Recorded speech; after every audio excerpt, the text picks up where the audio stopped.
याड़म डमोलोए सब साहुरम।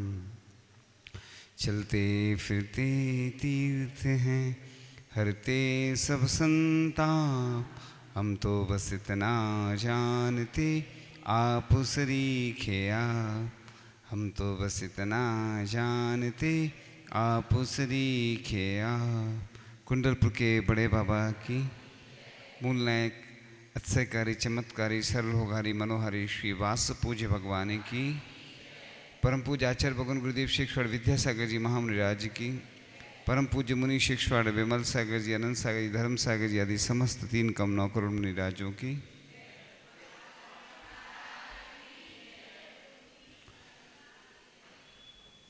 आज हम चर्चा करेंगे कैसे अपने को हम ऊंचा उठा सकते हैं, किस प्रकार से हमें अपने पुण्य को बढ़ाना चाहिए।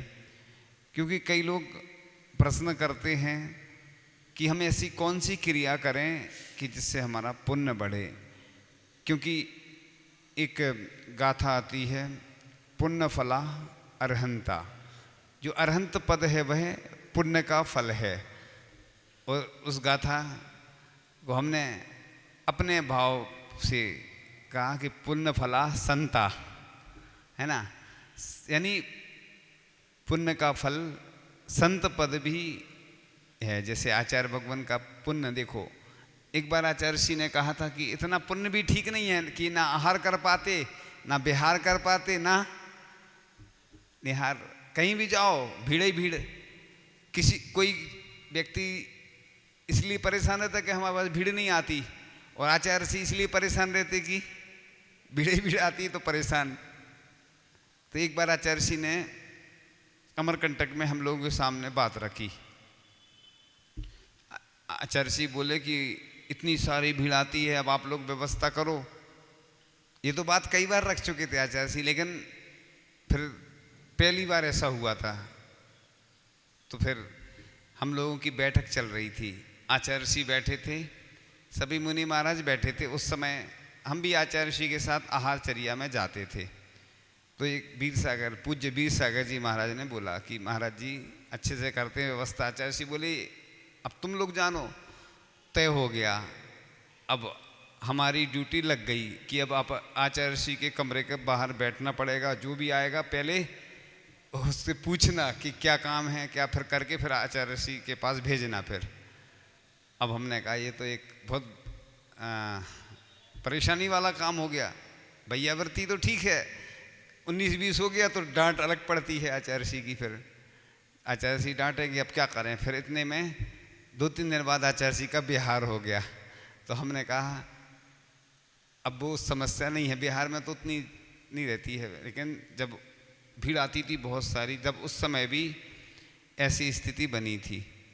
तो आचार्य भगवान परेशान रहते हैं कि इतनी सारी भीड़ आती है, क्या करें। और कोई कोई कहता है हमारे पास भीड़ नहीं आती है तो भी समस्या। तो इसलिए अपन चलते हैं। हे भगवान, जो मोक्ष महल के ऊपर जो ताला लगा है उसको खोलना है, तो चाबी क्या है? भक्ति है। उस भक्ति के माध्यम से वह जो मोक्ष महल पर ताला लगा हुआ है उसको हम खोल सकते हैं। तो इस प्रकार से जो भेद विज्ञानी होता है, विवेकी होता है, वह गुणानुरागी भी होता है। वह भेद विज्ञानी सम्यक दृष्टि भी होता है, और जो सम्यक दृष्टि होता है वह भक्ति करता है। आप लोग भजन जो गाते हैं वो भजन नहीं है, भक्ति ही है। भक्ति के भिन्न भिन्न रूप होते हैं। यहाँ पे थोड़ा सा तरीका अलग है ना। जो लौकिक गाने वगैरह गाते हैं उसमें तो पाप का बंध है, लेकिन इसको कीर्तन बोलते हैं, है ना। हिंदू धर्म में कीर्तन बोलते हैं। अपने यहाँ भी कीर्तन आया है, लेकिन अपने यहाँ कीर्तन नहीं चलता। अपने यहाँ बोला हुआ होता ना भजनों का। किसी के यहाँ आहार हो जाते ना सब महाराज जी के, तो खुशी से वह बोला हुआ करता है। बुंदेलखंड में अन्य जगह हमने देखा है, कोई प्रतिमा आदि आती है भगवान की, या कोई और लौकिक आयोजन होते तो उसमें तो होती है, लेकिन धार्मिक आयोजन जो होते हैं वो बोला हुआ कहलाता है। तो धार्मिक भजनों का बोला हुआ करते हैं लोग। ये कीर्तन का ही रूप है। उनके यहाँ हिंदू धर्म में उसको कीर्तन बोल देते अपन। हाँ, तो ये भक्ति कहलाती है। भजन वैसे गाना, एक सामान्य लौकिक गाना गाना, वो भक्ति नहीं कहलाती। लेकिन ये भगवान की भक्ति करने से असंख्यात गुणी कर्मों की निर्जरा होती है। ये पुण्य बंध में कारण बनती है भक्ति, है ना। ऐसा नहीं सोचें कि अरे ये तो व्यर्थ में जा रहे हैं। इसलिए पुण्यशाली व्यक्ति होते हैं जो ऐसे पुण्य के कार्य करते हैं। बाकी लोग अन्य राग के कार्यों में तो बहुत आनंद आता है। इसलिए जो शादी विवाह में जो होता है ना, वो क्या बोलते हैं उसको, आजकल नहीं जो चलता है ना, वो महिला संगीत, उसका विकृत रूप आने लगा। उसमें बहुत सारी ऐसी विकृतियाँ आने लगी। तो पहले की महिलाएं जब वो चक्की चलाती थी, वो वाली हाथ वाली पीसती थी, तो छह ढाला और स्तुतियाँ पढ़ती थी। और कुएं से पानी भरते समय भी, भोजन बनाते समय, कई लोग बोलते कि पढ़ सकते क्या, तो कोई दिक्कत नहीं है, अच्छे काम करने में कोई समस्या नहीं है। पहले यही पढ़े जाते। पहले दीपक शाम को बुझा देते थे, स्वाध्याय आदि करके, आरती करके। पहले मंदिरों में अंधेरा रहता था, अब तो ये व्यवस्था हो गई, तो जीवों की उत्पत्ति ज़्यादा होने लगी, तो शाम को फिर सो जाते थे बस। सुबह फिर जल्दी उठ के महिलाएं फिर से शुरू हो जाती थी और सब करती थी। इसलिए तो पहले जो मेहनत करते थे लोग, तो बीमारियां नहीं होती थी, है ना। हमारे पास एक पुस्तक आई आज ही, उसके बारे में बताएंगे। उसमें बहुत सारे रोगों की औषधियाँ लिखी हैं। और लोग अपनी दिनचर्या लोगों की खराब होती जा रही, इसलिए बीमारियां आती जा रही हैं। सुबह सुबह हम लोग जाते हैं पहाड़ पर, तो लगता है जैसे बहुत अच्छा दृश्य दिखता है। ऐसे दृश्य देखने के लिए लोग जम्मू कश्मीर जाते हैं, कोई कहीं जाता है। घर का जोगी जोगी, आज गाँव का सिद्ध। अपने यहाँ कोई चीज़ होती है उसका महत्व नहीं है, पैसे खर्च होते हैं। लोग कह रहे थे महाराज जी, कुछ लोग गए, एक दो लोग, अब नाम हम नहीं लेते किसी का, कहाँ गए आप समझ जाएंगे खुद, योग वगैरह, योग केंद्र रहते हैं ना, वहाँ गए। वहाँ उन्होंने बताया उबली सब्जी खाओ, योग करो, प्राणायाम करो, 50,000 रुपये लगभग खर्च हो गए।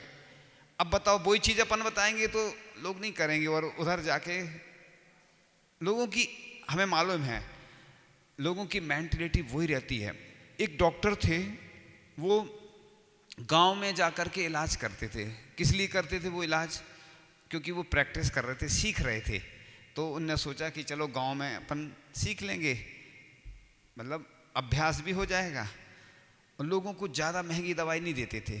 तो डॉक्टर, जो किसान रहते ना गांव के, अच्छा नहीं है डॉक्टर ये। मतलब लोगों की मेंटलिटी ये है, जब तक बोतल नहीं चढ़ाओ 100-200 रुपये नहीं लो। पहले की बात बता रहे, अब तो 500 रुपये से में भी इलाज नहीं होता। तो मतलब लोग जब ठीक होते हैं जब 200-500 खर्च हो जाए, बोतल चढ़ जाए। और आजकल ये व्यवसाय बन गया, मतलब कोई भी डॉक्टर के जाओगे पहले बोतल चढ़ाएगा, सीधी वो ग्लूकोज की बोतल, इंजेक्शन लगाएगा। और दवाई भी कुछ कुछ डॉक्टर करते हैं, हम सबके लिए नहीं बोल रहे, नहीं तो कोई कहेगा हमारा धंधा। चूने की गोली भी रख देते हैं। अब कौन करता, हमने नाम तो नहीं लिया ना किसी का। देखो नाम लो तो समस्या, हमने ये किसी का बताया ही नहीं ना, नहीं तो चूने की गोली भी रख देते। क्योंकि लोगों की मेंटलिटी, डॉक्टर वकील ये ऐसे ही करते हैं। जैसे डॉक्टर क्या करता है, लंबा केस चलाएगा तुम्हारा, जिसमें ज़्यादा दवाई जितने दिन देगा उतनी फीस ज़्यादा मिलेगी। वकील भी ज़्यादा केस चलाएगा तो उसको ज़्यादा फीस मिलेगी। तो बिजनेस बन गया। ऐसा नहीं, दुकानदार भी कई बार मिलावट करते हैं। तो सब जगह कुछ ना कुछ गड़बड़ियाँ हैं, हर जगह। आज लाखों करोड़ों का पैकेज, मतलब जो फीस लगती है, तब जाके वो डॉक्टर बनते हैं। जब वो डॉक्टर बनेंगे तो अपना पैसा निकालना उनको। तो हर जगह बिजनेस हो गया, और जहाँ बिजनेस आ जाता वहाँ पर चिकित्सा नहीं रह जाती। इसलिए अपन चर्चा कर रहे थे कि गुरुजनों में दान, पूजा, विनय, बहुमान होना भक्ति है, अथवा अपने इष्ट आराध के प्रति निस्वार्थ प्रेम उमड़ना भक्ति है। आत्मा और परमात्मा के बीच में संबंध स्थापित करने वाले सेतु अर्थात पुल का नाम भक्ति है। एक भक्त और भगवान के बीच में बस यही तो होता है।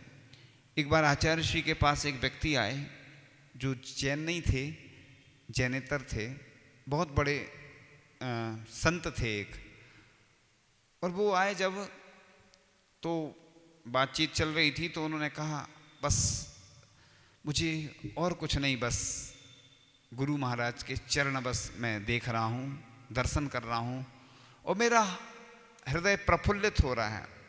तो देखो कई संत जो आते हैं ना, वो अपन लोग तो ये ज़्यादा करते हैं ना, अति करते हैं, भीड़ करेंगे, ये वो करेंगे, और जो वास्तविकता जानता है ना, तो वो बस यही कहता है कि बस हमें तो, हम देख के हमें, ये तो भगवान हैं। उसके उन संत के शब्द थे कि ये तो भगवान हैं। और वाकई में ऐसा लिखा भी है मूलाचार में, भट्टिकेर स्वामी जी ने, भिक्कम बक्कम ही हम सोधी चरदी निचो सो साहू ऐसो सुदविद साहू भड़िया जड़ सासड़े भयबम, यानी जिसकी हृदय शुद्धि है, वचन शुद्धि है, भिक्षा आदि आदि शुद्धि है, ऐसे साधु को भगवान कहा है। पहले हम भी नहीं समझते थे, हम लोग बोलते थे आचार्य भगवान, तो हमने कहा आचार्य भगवान क्यों बोलते। जब ये गाथा पढ़ी, उसके अर्थ में आया, तो ये इतनी अच्छी गाथा है मूलाचार की कि उसमें जैसा लिखा है आचार्य भगवान वैसे ही हैं। क्योंकि अपन को ऐसा लगता है आचार्य श्री बोल देते अपन, पूज्य प्रमाण सागर जी महाराज क्या बोलते हैं, आचार्य महाराज बोलते हैं ना। और भी महाराज जी, जो बड़े महाराज जी पहले आचार्य महाराज बोलते थे, फिर आचार्य श्री चलने लगा, और हम लोग बोलते हैं आचार्य भगवान। क्योंकि भगवान संज्ञा जब भट्टिकेर स्वामी जी ने मूलाचार में संत साधु के लिए लिखी है, और आचार्य भगवान के ऊपर पूरी लागू होती है। ऐसा आचार्य भगवान तो अपन देखते हैं कि निरीह वृत्ति है। लोग कहते हैं कि आचार्य सी बहुत कठिन है, हमने देखा आचार्य सी से सरल दुनिया में कोई नहीं है। लोग कहते कठिन, वो चर्या में कठिन है, व्यवहार में, अनुशासन में, लेकिन आचार्य सी जितना सरल व्यक्ति होना सबसे कठिन बात है। आचार्य सी जैसा होना, कितने सरल हृदयी हैं और सहज रूप से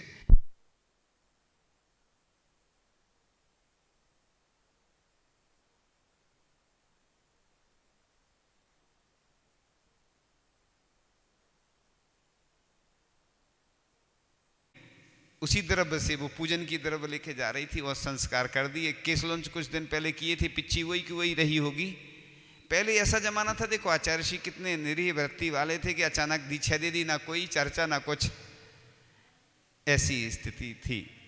तो भक्ति क्या करती है, तो गृहस्थी के चक्कर में फंसे व्यक्ति को भक्ति ही निकालती है, वही पाप कर्मों से बचाती है, वही पुण्य कर्मों के संचय एवं पाप कर्मों की निर्जरा में निमित्त बनती है, वही पापी मन को पवित्र करती है और अशुद्ध आत्मा को शुद्ध करती है। तो इस प्रकार से भक्ति से शारीरिक, मानसिक आदि व्याधि की वृद्धि नहीं होती, बल्कि भीतरी खालीपन को दूर करती है और आनंद, उत्साह और सफलता आदि से भरती है। किसी ने प्रश्न किया था कि विशुद्धि कैसे बढ़ना चाहिए, तो भगवान को अच्छे से देखो, दर्शन करो, कितना उनका चेहरा प्रसन्न रहता है, ऐसे ही प्रसन्नता अपन के अंदर आएगी तो विशुद्धि बढ़ने से। आहार दान का देखो प्रभाव, वो गृद्ध पक्षी जिस जो आहार देख रहा है महाराज जी के, प्रसन्न हो रहा है और गंधोदक में लौट जाता है ना। तो मुनि श्री प्रणम्य सागर जी महाराज जी का संस्मरण याद आ रहा है। उन्होंने आचार्य श्री की फोटो देखी थी, बस दर्शन नहीं किए थे कभी, और उन्हें जैसी फोटो देखी आचार्य श्री की तो मन में भाव था कि आचार्य श्री के दर्शन करना है। वो ब्रह्मचारी थे उस समय, आचार्य श्री से नहीं लिया था व्रत और दूसरे संग में। उनने कहा कि जब हम आचार्य श्री के दर्शन करने जाएंगे, आचार्य श्री विहार करके कीचड़ में भी आ रहे होंगे तो मैं लौट जाऊंगा। देखो कितनी विशुद्धि बढ़ती है ऐसे में कि उनके दर्शन मैंने नहीं किए हैं, लेकिन जब भी जाऊंगा तो जहां होंगे, कीचड़ में भी होंगे तो मैं लौट जाऊंगा।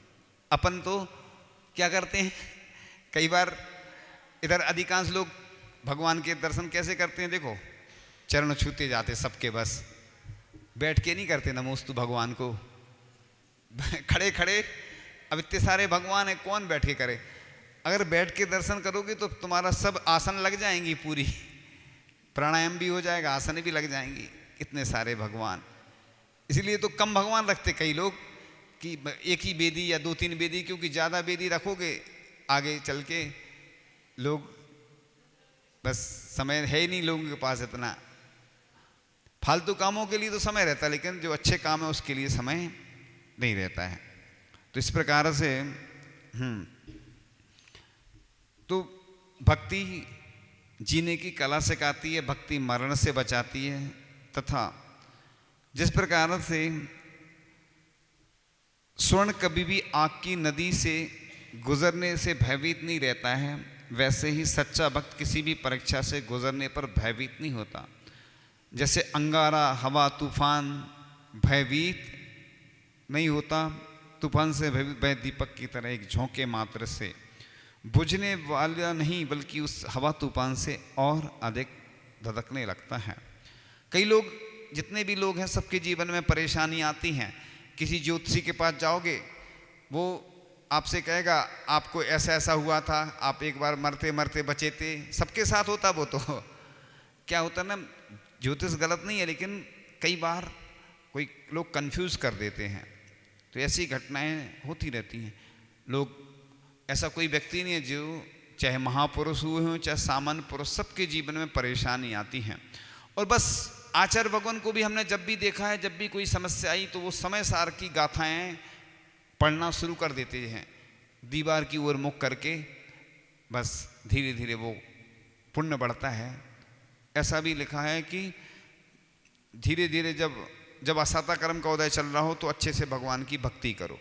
हम लोगों से हमेशा बोलते कि तुम अमेरिका भी चले जाओगे तो ठीक नहीं हो पाओगे, लेकिन भगवान की भक्ति करोगे, पुण्य का उदय आएगा तो असाता भी साता में बदल जाएगी, अपने हाथ में। लेकिन ये तो हम भी समझते हैं, चाहे साधु हो चाहे श्रावक, जब परेशानी आती है तो उस समय वैसा नहीं होता। एक बार हमें बुखार आ रहा था, जब कोरोना काल चल रहा था, उस समय की बात थी, और बहुत ज़्यादा शारीरिक वेदना थी। तो आचार्य ऋषि का णमोकार मंत्र सुना, जो आचार्य ऋषि की आवाज़ में है ना, और सुना तो उससे विशेष एनर्जी आई। एक बार शांति धारा हो रही थी तो हमने मना कर दिया, हम नहीं पढ़ेंगे, अनुकूलता नहीं थी। लेकिन जैसी शांति धारा पड़ी तो एक अलग विशेष ऊर्जा का संचार होने लगा। तो भगवान की भक्ति करने से हमेशा फायदा ही होता है। एक बार रामटेक में हमारा अंतराय था और बहुत ज़्यादा वेदना हो रही थी। जैसे ही भगवान की भक्ति की तो अपने आप ऐसे लगा जैसे कंठ में अमृत झर रहा हो। एक बार कुंडलपुर में ऐसे ही हुआ कि गर्मी का समय था और अंतराय हो गया था। तो नरकों का चिंतन जब किया, सामयिक की नरकों के चिंतन के साथ सामयिक में जब चिंतन किया तो अपने आप वो कष्ट दूर होते जाते। इसलिए अपन दूसरों के कष्टों को हमेशा देखेंगे, नरकों के चिंतन करेंगे तो इससे ये फायदा होता है। अपन महापुरुषों को देखें, सीता के साथ कैसी स्थिति हुई, अंजना के साथ। वर्तमान में तो अपन सबकी देखते हैं कि उनको इतना देखो मिल गया, ऐसा मिल गया, लेकिन अगर पुराण ग्रंथ इसलिए तो होते हैं कि देखो ऐसी का वो आता ना, जो बेर खाते, जो बेर बीन खाते हैं, जो बेर बीन खाते वे बेर बेर खाते हैं। बेर बेर का मतलब होता है बार बार। बुंदेलखंड में बेर बेर बेर जानते ना, बोर बोर बोलते, क्या बोलते, जो भी बेर, जो बेर बीन खाते। अब देखो, जो बार बार खाते थे महल में और जंगल में भटक रहे हैं तो बेर बीन खा रहे हैं। और सबरी का भी आता ना, सबरी ने बेर खिलाए थे, ऐसा। सबरी जैन थी, वो सबरी जो कौन थी, जैन महिला थी। वो अभी इतिहास में कहीं मिला होगा तो आचार्य श्री ने बताया था। तो वो जो बेर बीन खाते, बेर बेर खाते हैं, मतलब बेर बीन के कोई, देखो कोई व्यक्ति गरीब से अमीर बन जाता और कोई अमीर से गरीब बन जाता। ये सब कर्मों का खेल है। तो इस प्रकार से हाँ आगे चल रही थी कि जो सच्ची श्रद्धा सहित होगा वह भक्ति किए बिना नहीं रह सकता।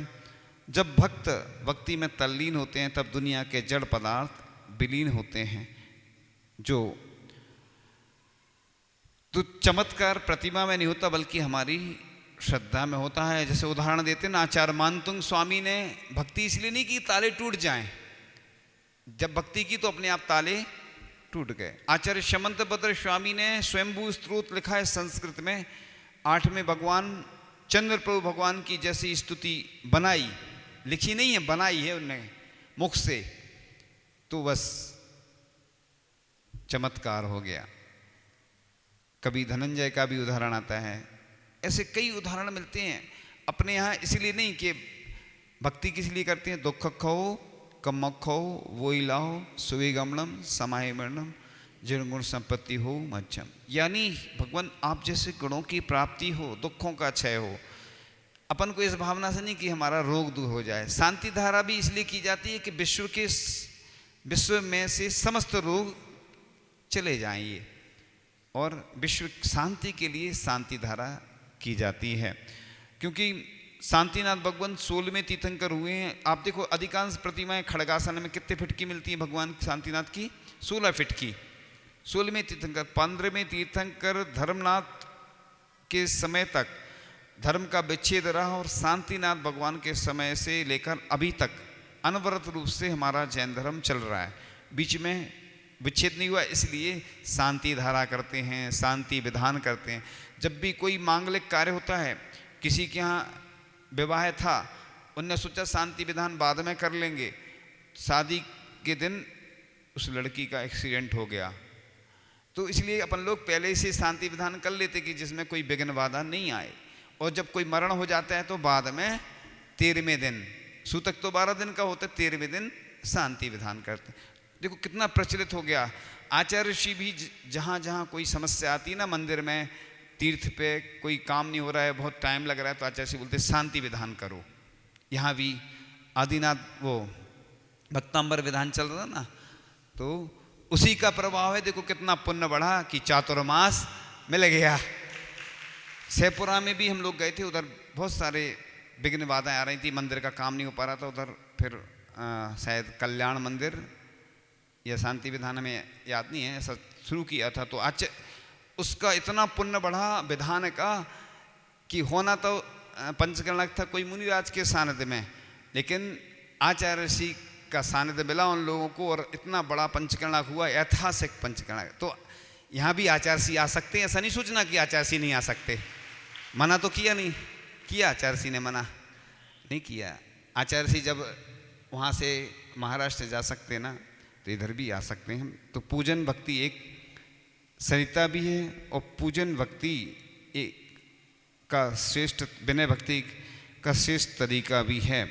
तो भक्ति लघु बनकर की जाती है, भक्ति भक्त बनकर भी की जाती है, भिखारी के रूप में नहीं। तो अपन को कुछ मांगना नहीं है, अपने आप मिल जाता है। बिन मांगे मोती मिले, मांगे मिले ना भीख। तो इस प्रकार से भक्ति के बदले क्या मांगे, तो वो तो हमने बता ही दिया ना, दुख खो कम खो, इसमें कोई दिक्कत नहीं। ये तो अपन मांग सकते हैं कि दुखों का क्षय हो, कर्मों का क्षय हो, और 3 टाइम तो ये भावना करो ही कि जितने भी रोगी हैं सबके रोग दूर हों, सबके कष्ट दूर हों। ऐसी भावना करने से अपना पुण्य बढ़ेगा, और उनका जैसा जो होगा तो वो तो होगा ही। तो इस प्रकार से अब जैसे अपने डॉक्टर लिखता ना RX, वो प्रार्थना करता है, जैसे ओम होता ना, ऐसे ही वो सिंबल है कि डॉक्टर प्रार्थना करता है कि मरीज ठीक हो जाए जल्दी। वो RX का मतलब वही होता है। अब लोगों को मालूम नहीं कि क्यों लिखता है डॉक्टर वो, अब वो विदेशी पद्धति है, चल रही है। तो इस प्रकार से अनादिकाल से मोह की निद्रा में सोया भगवान आत्मा जाग जाता है। प्रार्थना से शरीर, समाज, देश, परिवार और लोक शुद्ध होता है। तो इस प्रकार से चाहे भक्ति करो, चाहे पूजा करो, चाहे अर्चना करो, जैसे भोजन में अलग अलग चीज़ें होती हैं ना, ऐसे ही चाहे भक्ति, प्रार्थना, पूजन। अब सुबह व्यक्ति पूजन कर लेता है तो शाम को आरती वगैरह करता है, भक्ति पाठ करता है, स्तोत्र पाठ करता है। दिन में भी स्वाध्याय चलता है, तो कई लोग दिन में भी स्तुतियाँ पढ़ लेते हैं। सब ये भक्ति के विभिन्न रूप हैं। तो इस प्रकार से आज का यह प्रसंग पूर्ण होता है, और बहुत अच्छा आध्यात्मिक भजन है जो हमें विशेष अवसरों पर ही सुनाई देता है, लेकिन बहुत अच्छा है, सुंदर सा। क्योंकि ये जो आध्यात्मिक भजन होते ना, इधर लोग क्या करते, वही भजन गाते रहते जो सुनते आ रहा है, बार बार रिपीट करते थे। कुछ नया भी तो होना चाहिए कि वही है ना। तो संसार की असारता दुखों की है अपारता, जो थम गए तो दुख ही दुख, जो चल दिए तो शाश्वता। उलझ गए तो कुछ नहीं, सुलझ गए तो शाश्वता। संसार की असारता, दुखों की है अपारता। पुकारते हैं आपको मुक्तिपुरी के रास्ते, संसार के क्षणिक ये सुख नहीं आपके हैं वास्ते। क्षणिक सुखों में जो वो डूबता ही डूबता, संसार की असारता, दुखों की है अपारता। संसार ठंडा कोयला, जो छू लिया तो काले हों। संसार गर्म कोयला, जो छू लिया तो फोले हों। संसार से न दोस्ती न दुश्मनी का रास्ता, संसार की असारता, दुखों की है अपारता। कहीं जन्म की खुशी सुराग रंग सोर है, कहीं है मृत्यु का वियोग सो के चारों ओर है। बैराग पथ पे जो बड़ा, वो जन्म में मृत्यु जीतता। संसार की असारता, दुखों की है अपारता। जो थम गए तो दुख ही दुख, जो चल दिए तो शाश्वता। ऐसे भजन आचार्य ऋषि को भी सुना दोगे तो आचार्य ऋषि बहुत खुश हो जाएंगे। ऐसा नहीं कि आचार्य ऋषि को अच्छे नहीं लगते भजन। पूज्य ज्ञान सागर महाराज जी के समय भी वो सुनाते रहते थे, लोग आते थे सुनाते थे। आचार्य ऋषि को भी पसंद है भजन, वो तो समय नहीं रहता, अनुकूलता नहीं रहती, लेकिन जो लोग सुनाते हैं तो वो सुन तो लेते हैं। तो मेरे सवालों का जवाब दो, दो ना। आता है पहला प्रश्न आपके सामने। तो चर्चा चल रही थी कि भक्ति कौन सी कला सिखाती है, भक्ति कौन सी कला सिखाती है। शब्दों पे याद होगा किसी को तो हाथ कम उठ रहा है, मतलब कमज़ोर है। प्रश्न थोड़ा कठिन सा है ना। हाँ चलो।